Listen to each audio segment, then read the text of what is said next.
Pra mim, o segundo game mais revolucionário é o Super Mario 64. Então, eu ia mencionar isso, né? Todo mundo trouxe o seu, eu ia trazer o meu. É o Mario 64. Aí, Muito tá vendo? bom. Fez um... Aí, tá vendo? Nunca joguei também. Uma leitura No- aqui, levantou a bola pro Pablão. Cara, o Mario 64, pra mim, eu sei que tem Tu outros compra o jogo. Não, eu que tenho o Mario 64 em casa, só que assim... Tem no Mas isso 3D É, pra jogar. eu tenho quase certeza que é bom, cara, porque fez muito sucesso. Não, é o um Odyssey pra mim é bom pra caramba também, o Ele último deu que hoje saiu. hoje, assim, vamos confessar, ele pode talvez tenha envelhecido de um jeito que vai ser um pouco esquisito. Mas Ele não é tem... simples, ele é muito Eu gosto de ver simples. speedrun dele, mano. É, legal. Gosto Ele é de um ver jogo... speedrun dele. Pra mim, ele foi o jogo, você tava falando lá no começo, eu tô guardando tudo que vocês estão falando, que vocês estão falando umas coisas fantásticas aqui, do 3D. Você falou que você teve essa dificuldade da transição. Pra mim, o Mario 64 foi a escola pra eu conseguir ir pro 3D. Pra Foi todo ele. mundo. Pra Ele todo mundo. ensinou a gente essa questão de profundidade, ele ensinou essa questão de mundo aberto, você descobre Isso, coisa, Pablão. tua conta, Isso ninguém é um vai te mundo falar. aberto, numa época que a gente não tinha um conceito de mundo aberto como a gente tem hoje, Eu acho uma entendeu? judiação o Nintendo 64 ter sido o Nintendo 64, porque assim, é tanto jogo bom que saiu nessa época, muito por conta desse jogo. Não, tudo depois veio dele, depois, Zelda cara, pra frente. Banjo veio disso aqui, Banjo-Kazooie, Banjo-Tooie. O Crocs também, eu acho. Pô, o Croc veio depois também, saiu bem pertinho ali. Então, assim, isso daqui pra mim definiu paradigmas de 3D muito importantes. Paradigmas de um jogo de plataforma em 3D, de um jogo de aventura, de recompensa, de exploração e ser recompensado por explorar, porque tem isso. E foi porta de entrada pra muita gente. Então, você imagina, a nossa geração aprendeu a jogar Ele foi a ponte. side-scrolling. A gente teve que aprender, isso aí não foi fácil. Não. Né? Tanto que eu travei aqui, tá? Eu travei aqui. E não avançou mais. Eu aqui, minha cabeça falou, não consigo. Tive Qual dificuldade. que foi mesmo o seu jogo pro 3D? Que te abriu a porta pro 3D? É que eu tive dificuldade nessa transição, né? Eu fui do Mega Drive pro 64. Quais jogos te ajudaram na transição? A transição foi péssima pra mim. Por isso que quando eu falei do Zelda, que o Zelda, tudo bem, é um jogo da terceira geração, mas é um jogo de mundo aberto, de exploração. Eu já tinha dificuldade com isso. Eu gostava do side-scrolling, eu gostava da coisa linear. Então eu nunca consegui me apegar muito a esse jogo tipo aventura, RPG, por conta disso. É que o Zelda 1 não é tão convidativo assim, né? Ele é realmente difícil. Ele é né? difícil. Quando você Te pega vira aí, ele, né? não é um jogo que você brilha os olhos. Assim, Não, você precisa não. insistir ali pra... E aí eu tive o 64 e o Mario, minha história não é tão bonita igual a de vocês. Eu travei aqui, eu não consegui gostar do jogo. Hoje eu reconheço a importância dele, eu acho uma E coisa você fantástica. conseguiu curtir depois? Não curti. Não Até curti. hoje, assim. Eu também nunca peguei pra jogar, Mas mas legal, é esquisito, cara. Mas pegar vocês hoje. todos reconheceram a importância, interessante. Muito. Porque você tava falando aqui, ó, eu até tava pensando, falei, meu, acho que o Luizão curtiu o Mario 64, mas você falou que não rolou. Mas aí quando eu comecei a me interessar pela parte histórica, aí eu entendi muito o valor dele. Eu falei, meu, isso aqui é genial. É genial. Fez uma geração inteira entender o conceito novo que vinha de videogames, né? Então... Eu sei até hoje as 120 estrelas de cor. Se você me perguntar aí Powerline, eu sei. É mesmo? Eu lembro ainda da explicação. Eu não lembro como faz, mas eu lembro o que eu falava. Assim, até pelo menos o Mundo 8 eu lembro de todas as... Tanto que eu peguei, depois que saiu agora com o 3D All-Star, O All Stars, fui jogando e fui pegando as estrelas assim, uma atrás da outra. Então, a memória fotográfica diz que é uma memória que está num setor do nosso cérebro que é muito difícil de ser apagada, né? Memória fotográfica. Então, quando a gente vai rejogando coisas que a gente em algum momento jogou na nossa infância ou adolescência, se a gente rejogar hoje, muito provavelmente você vai lembrar da maior parte dos lugares que você visitou naquela era. Eu lembro de frustrações. Entendeu? Vou dar um exemplo. Você vai se lembrar delas. Tartarugas Ninja 1 para Nossa. o Nintendinho. É um jogo que, primeiro, eu comprei errado. Né? Eu falei, eu vou comprar um jogo pra mim. Eu fui numa loja que tinha no shopping Ibirapuera chamada Arigato. Que é uma loja de presentes que vendia algumas coisas importadas. E eu falei, mãe, eu quero gastar esse meu dinheiro aqui num jogo original do NES. Pra mim, o importante era ter um jogo... Porque eu tinha os jogos do Phantom System e tal. Eu queria o jogo original. E tinha o Tartarugas Ninja lá, da Ultra, né? Que era o selo da Konami. Comprei, levei pra casa feliz, coloquei o cartucho correto, mas não é o que eu vi no fliperama. Não existia o arcade game ainda, o Tartaruga Ninja 2. Eu falei, caramba, é esse jogo que eu comprei, eu gastei 70 mil cruzeiros nisso. Foi uma facada esse jogo. Nossa. Era um game original de NES em 1989 no Com a Brasil. capa linda, que você tinha certeza que ia jogar o arcade game. Não era. Nossa, um jogo travado, né? E o frustrante, porque tem uma fase lá que você precisa desativar umas bombas na água. E depois enfrentar o Technodrome, enfrentar esses monstros. Technodrome, let's kick shell. Era muito difícil, cara. NES, e até lembra? hoje esse jogo é considerado muito difícil. Assim, lógico, não é nível Battletoads, a fase do jet ski. né? Mas é assim, era tipo, o pessoal fala que é doloroso, painful. Por que os jogos eram assim? Mega Man 2, cara, é um jogo cruel. Ninja Gaiden 2, Até hoje Mega cara, Man é um jogo... muito difícil, cara. O pessoal falava assim, esses jogos aí... Não, cara, eles eram muito mais difíceis porque eles exigiam um nível de precisão. Se você não pulasse ali, era o único ponto que você podia pular para conseguir a plataforma. Então, se coloca uma criança para jogar esses jogos hoje, o pessoal não passa da primeira tela do Bubble Man do Mega Man 2, cara. Cara, como vocês faziam para jogar isso aqui? Era muito difícil, era frustrante. A gente tinha que jogar, porque a gente alugava esse jogo na sexta, tinha que devolver na segunda, e era só esse. Você tinha que jogar esse game aí, porque era um jogo por fim de semana pra alugar. A gente tinha mais paciência, a gente insistia mais, né? Aí é mais essa escola, né, Lucão? Comprava um jogo. Ninja, né? Não, Tartarugas Ninja aconteceu a mesma coisa. Eu também comprei um achando que era do arcade. Aí, falta de informação.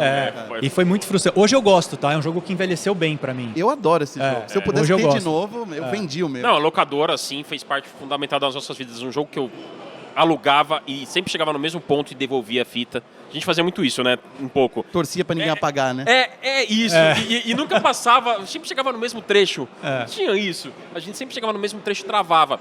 Um jogo muito legal pra mim foi o Flashback. Olha. Quest for Identity, que é um jogo que tá aí hoje ressuscitando. Vão lançar o 2, inclusive, anunciaram não faz muito tempo. Tem também aquele Another World, que na Europa era Out of This World. Out of This World. Você lembra? Nossa, icônico. muito. Era um cara, Eric Cherries, um cara que desenvolveu. E aí, assim, esses jogos pra mim, eles envelheceram muito bem. Progressão lateral, com animações muito fluidas, Interplay. Lembra Interplay na época, quanto jogo que ela fez? A animação desse jogo era também cara. Era linda, lembra? era um negócio lindo, né? Até hoje, se você vê, é um desenho lindo de se ver. Até hoje, se você ligar no Super NES, numa TV de tubo, ele é lindo. Verdade. Cara, entendeu? eu sempre destaco 2 games, né? 2 games do mesmo cara, Jordan Mechner, que fez o Karateka e depois o Prince of Persia. Karateka que vai voltar agora, hein? A gente nunca tinha visto aquilo, cara. Eu lembro de jogar Karateka no MSX e falar assim, olha como ele se mexe, parece de verdade. Daí joguei Prince of Persia, pá, não acredito. A animação dele agarrando. Cara, ele era um homem, era o irmão do Jordan, né? Que foi todo, né? Ele fez o jogo. O Karateka era demais, Karateka, cara. Demais. E agora voltou, tava no evento do Xbox, o Karateka. Eles vão fazer um revival aí do Karateka. E vai ter um documentário agora, e vai né? ter um documentário, exato. Que é um documentário que você assiste pelos consoles e é um documentário jogável. Eles falam assim, o jogo não sei o que, daí você pode jogar o Karateka. Um novo conceito de contar a história dos games. Consumirei isso daí. Gostei da ideia. Olha lá, ó. Cara, isso daí, meu. Cara, olha o jeito que ele se mexe. Isso em 1987, olha, 8. Era realista demais. Eu olhando agora, tô achando realista demais pra época. É insano. O Jordan Mechner é um cara muito foda, né? O Jordan, ele é um cara que mudou muito. Nossa, eu lembro disso aí quando era muito pequeno, que eu tinha um Mega Drive já, mas o meu primo tinha um videogame mais velho que o meu. Eu lembro dele jogando isso daí. Eu tive uma história interessante com esse jogo, essa semana, inclusive. Contar rapidinho aqui, resumida, porque... eu tava aqui no Brasil essa semana e tal, e sempre eu falei que meu primeiro videogame da terceira geração foi o Phantom System. Opa, de todos nós. Mas aí, do nada, eu vi um Dynavision 2 à venda e destravou a memória. Eu falei, não, cara, eu joguei primeiro o Dynavision 2. Com controle com controle manche. E aí começou a vir a memória. Eu falei, cara, eu joguei isso na casa do Rafael, que era um amigo meu da escola, e... Antes do Dynavision, eu joguei Karateka num computador, tela verde. MSX. Fui atrás do Rafael, achei o Rafael, o cara lembrou, me recebeu.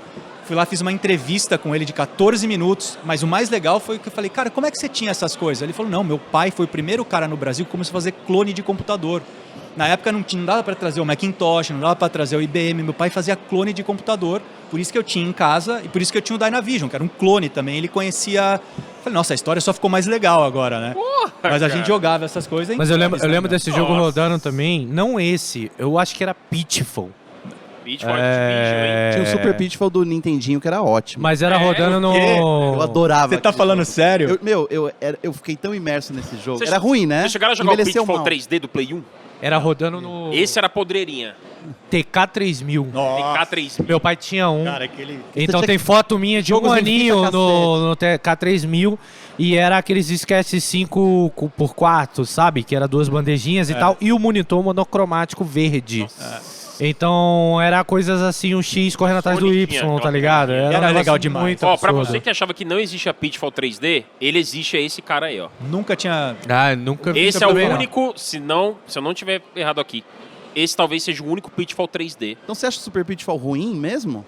Eu acho. Não Obrigado, achava na época, eu jogava bastante, Mas mas... tinha que encontrar os símbolos das cartas de baralho. Então, mas você tentou jogar hoje em dia? Não, claro que Tenta, não. Tenta. Não quero mudar a minha A ideia. gente tá falando de bug, é o jogo que tem mais bug da vida. Assim. É. Você começa o jogo, você dá 2 passos, você cai num buraco que não existe o buraco, aí você morre. Você fala, Ah, bom. o que aconteceu?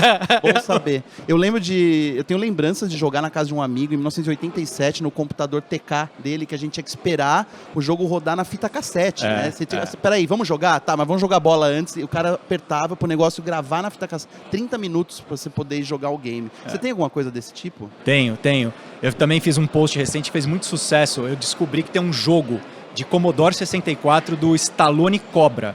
Nossa. Eu sou muito também fã dessa época do Stallone, Schwarzenegger e Eu tal. gosto demais. E esse filme é muito emblemático, mas eu nunca soube que tinha um jogo de videogame dentro. É uma fita cassete, você bota lá, você desce, toma um café, vai no banheiro, tá lá carregando. É 86, 87 isso. É, né? Cara, é. eu acho que eu joguei isso na época. Cara, eu tenho uma Porque era memória muito vaga pirateado, né? disso, mas eu vou querer ir atrás disso também. Eu adoro essa época, Stallone Cobra. Aquela frase icônica dele na loja de convenção lá, É. de conveniência com o cara lá.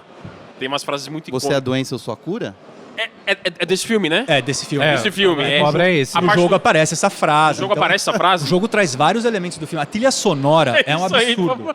Você lembrou É que eu tô mesmo? lembrando do Falcão, campeão dos Aí, campeões. essa é a olha tela. só. Isso aqui é o jogo carregando, ó. É. Fica assim, Não, aí. peraí, É isso aí. Peraí, cara. Nossa, Isso é inacreditável demais. Ó, e tem um hambúrguer que é a tua vida. Então, Americanaço mesmo, É, né, pô? Isso é tão icônico. Aquela época Me americana. lembra de Burger Time também. olha a trilha sonora. Imagina olha, isso em 80. Não, mas esse tipo de jogo, ainda mais pra computador, né? TK. Pô, mas a Cara, trilha- isso aí era high-end, velho. Era high-end. Isso Não, aí olha era essa high-end, trilha. bicho. Colorido, assim. Nossa, trilha sonora. Você vê pelo som. E na época, por exemplo, o próprio Amiga. Cara, o Esse som jogo- do Amiga é um negócio absurdo. O Amiga era o sonho de consumo de todo mundo que jogava É. videogame, porque o que mostrava nas revistas, o Amiga é assim, era o dobro de qualquer coisa que a gente via nos videogames caseiros, né? Olha lá. Não, e olha aí. Cara, eu lembro desse jogo também, mano. Essa Pô, musiquinha gruda. Olha lá, ó. Ele tinha um ritmo mais cadenciado, né? assim. É, cadenciado meio travado os É. movimentos, né? Pra você pular. Eu cheguei a tal. jogar esse jogo, mas eu já joguei. Eu não sei se foi emulador ou alguma coisa, mas já foi num 486 da vida já. É, ele foi lançado pra vários É. computadores depois. O ZX deve Spectrum ter- foi. E eles programavam isso com uma pressa, porque vocês sabem. O hambúrguer não, o hambúrguer inteiro, tá né? sumindo, ó. Você vai perdendo a vida, o hambúrguer some. Cara, é não, muito eles, legal eles isso. programavam muito rápido isso, porque tinha que sair junto com o filme, Não, tinha e que assim, sair pra vender, a história do aproveitar ET o é hype muito do legal. filme. A E história era do o ET é famoso blockbuster, né? Blockbuster. Buster Blockzinho que isso. tem que sair junto. Pô, É na, isso. na época do ET, a gente até fez vídeo disso. Ele teve que ser desenvolvido em 5 semanas. É. Cara, tem a Na história época normal, na era Netflix, 5 a tem 10 meses. alguma coisa. Conta a história. Cara, aquele cara fez um milagre Não, lançando nossa, aquele foi- jogo aí. porra, né? Só Ele fez milagre, porque. baita Mas o jogo grana. era uma bosta, não, mas ele 6 fez semanas. milagre. O Howard fez o jogo em 6 semanas, semanas. que normalmente seriam 3 meses. Isso. Ele fez em 6 semanas, 4 meses. E, cara, hoje o ET do Atari poderia ser programado numa Game Jam em 3 horas por qualquer moleque. Exato. Qualquer Qualquer moleque. celular. Não, né? a gente se conhecia um pouco aqui ali, a gente faz. É. Cara, e ó, Entendeu? ao lado do outro jogo que o Howard fez, que é o Caçadores da Arca Perdida, são jogos ótimos e incríveis para o Atari. Tá? O ET também. O ET é bugado, mas é um jogo de complexidade. Você É tinha que fazer muito tantas bom. coisas, muitos níveis. É, Cara, um o Caçadores... inventáriozinho ali. Cara, o Raiders of the Lost Ark, você usava dois controles. E aquele controle e o pedal. O pedal É, e o um... pedal. Cara, eu aluguei esse jogo e falei assim, mãe, não dá pra jogar, eu não tenho esse controle aqui, que é o controle que tinha uma raquetinha de tênis, né? Que era um controle especial do Atari. Então assim, cara, e o Star Master é outro jogo incrível da Activision, né? Que você usava o console inteiro do Atari como se fosse o painel da sua nave. É. Os botões... Todos os botões têm função. Todos os botões têm função na nave. Um jogo de 82, cara. Me lembro de jogar... Caramba, menos o do on-off, Esse né? não, É, esse- mas os botões de trás e os dois controles, você controlava a nave inteira. Eu me lembro de um amigo do meu pai falando, nesse jogo você faz 86, e eu assim, não é possível que dá pra usar o controle inteiro, e o Atari já tinha morrido. É. E a gente ainda tava achando chocante em 86, cara. Então assim, É legal demais. Cara. É. Como falar disso é legal? Como...